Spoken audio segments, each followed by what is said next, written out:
warahmatullahi wabarakatuh. Pada video kali ini kita akan membahas tentang peran guru kelas dalam layanan bimbingan dan konseling di sekolah dasar. Nah, sebelum membahas materi pada kali ini, saya akan memperkenalkan diri terlebih dahulu. Perkenalkan, nama saya Nora Citraryani. Saya mahasiswi dari Prodi Pendidikan Guru Madrasah Ibtidaiyah. Atau lebih tepatnya saya mahasiswi dari kelas PGMI 02 angkatan 2019. NIM saya 1920201056. Baik, berdasarkan materi yang ingin kita jelaskan pada video kali ini, yaitu tentang peran guru kelas dalam layanan bimbingan dan konseling di sekolah dasar ini, saya akan memberikan gambaran seperti apa materi yang kita bahas pada kali ini. Nah, contohnya seperti di dalam suatu kelas itu ada banyak siswa dan ada guru mata pelajaran ataupun wali kelas dalam kelas tersebut. Nah, peran guru kelas dalam layanan bimbingan konseling itu seperti guru tersebut mendata siswa, nama-nama siswa secara lengkap dan diberikan kepada guru BK atau guru bimbingan konseling, sehingga guru BK tersebut mendapatkan data yang lengkap dari guru kelas tersebut. Dan kata lain, layanan bimbingan konseling akan berjalan dengan baik dan juga peran guru kelas di dalam layanan bimbingan konseling juga terlaksana dengan baik. Berdasarkan gambaran yang sudah diberikan tadi, kita akan membahas tentang materi pada video kali ini, di mana bimbingan merupakan bantuan kepada individu dalam menghadapi persoalan-persoalan yang dapat timbul dan juga ada dalam kehidupan, masalah-masalah yang ada dalam kehidupannya tersebut.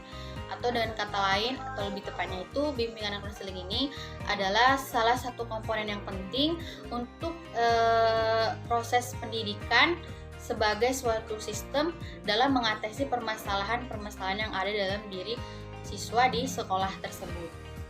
Perlunya bimbingan konseling di sekolah dasar ini ada tiga hal utama yang melatar belakangi perlunya bimbingan ini, yaitu tinjauan secara umum, sosial, kultural, dan aspek psikologis dan juga psikologis.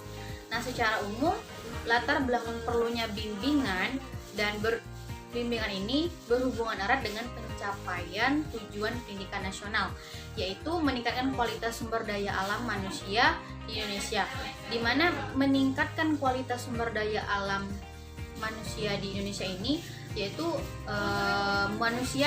yaitu dimulai dari manusia yang beriman dan bertakwa terhadap Tuhan yang Maha Esa, berbudi pekerti luhur, berkepribadian berdisiplin, pekerja keras, tangguh, bertanggung jawab, mandiri, cerdas, dan terampil, serta sehat jasmani dan rohani. Setelah mengetahui latar belakang singkat dari peran guru kelas dalam layanan bimbingan dan konseling di sekolah, ada fungsi dari bimbingan konseling di sekolah tersebut. Nah, fungsi dari bimbingan konseling di sekolah itu ada 3 macam. Yang pertama ada fungsi penyaluran atau distributif, yang kedua ada fungsi penyesuaian atau adjustif, dan yang ketiga ada fungsi adaptasi atau adaptif. Nah, selain dari ketiga fungsi-fungsi tersebut, ada prinsip bimbingan konseling di sekolah dasar, di mana prinsip tersebut merupakan paduan hasil dari kegiatan teoritik dan kegiatan lapangan yang digunakan sebagai pedoman pelaksanaan sesuatu yang dimaksudkan atau sesuatu yang akan dilaksanakan dalam bimbingan konseling tersebut di sekolah dasar. Selain prinsip bimbingan konseling di sekolah tadi, ada kegiatan bimbingan konseling dalam kurikulum berbasis kompetensi, di mana kegiatan bimbingan dan konseling dalam kurikulum berbasis kompetensi ini ada 3 layanan dan juga ada 1 dukungan, di mana 3 layanan tersebut, layanan pertama itu ada layanan dasar bimbingan, yang kedua ada layanan responsif, yang ketiga ada layanan perencanaan individual, dan yang keempat ada dukungan sistem. Setelah mengetahui bagaimana bimbingan dan konseling, latar belakang bimbingan dan konseling di sekolah dasar, dan juga fungsi prinsip dari bimbingan konseling di sekolah, serta kegiatan dari bimbingan konseling dalam kurikulum berbasis kompetensi, selanjutnya akan membahas tentang peran guru dalam kegiatan bimbingan konseling, di mana peran guru ini ada beberapa peran. Yang pertama yaitu ada sebagai informator, organisator, motivator, direktur, inisiator, transmitir, fasilitator, mediator, dan juga evaluator. Nah, dari kesembilan peran guru dalam kegiatan bimbingan konseling ini, kita akan membahas secara singkat satu persatu, di mana yang pertama yaitu peran guru sebagai informator. Di mana peran guru sebagai informator ini, guru diharapkan sebagai pelaksana cara mengajar dengan sumber informasi yang sesuai kegiatan akademik sekolah maupun sesuai dengan kegiatan akademik secara umum. Yang kedua yaitu sebagai organisator. Nah, sebagai organisator ini guru itu sebagai pengelola kegiatan akademik serta pengatur jadwal pelajaran dan juga sebagainya. Yang ketiga yaitu peran guru sebagai motivator. Nah, peran guru sebagai motivator ini di mana guru harus mampu merangsang dan memberikan dorongan untuk menumbuhkan swadaya atau aktivitas dan daya cipta atau kreativitas, sehingga akan terjadi dinamika dalam proses belajar dan mengajar. Atau lebih tepatnya, motivator ini adalah guru memberikan motivasi kepada siswa agar proses belajar dan mengajar terlaksana dengan baik dan yang pastinya siswa akan mudah memahami pelajaran.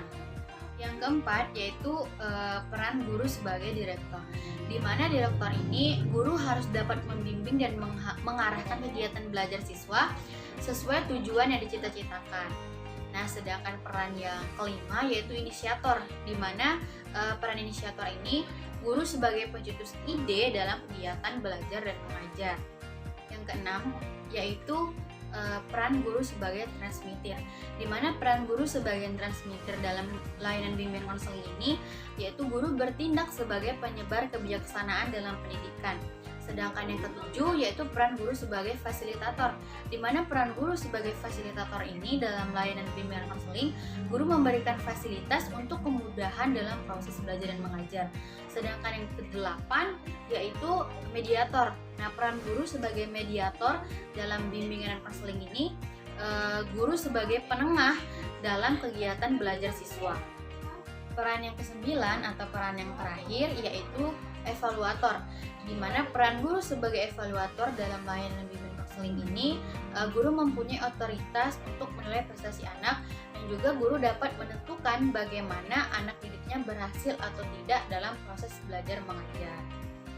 Baik, itu saja yang dapat saya jelaskan atau yang dapat saya sampaikan.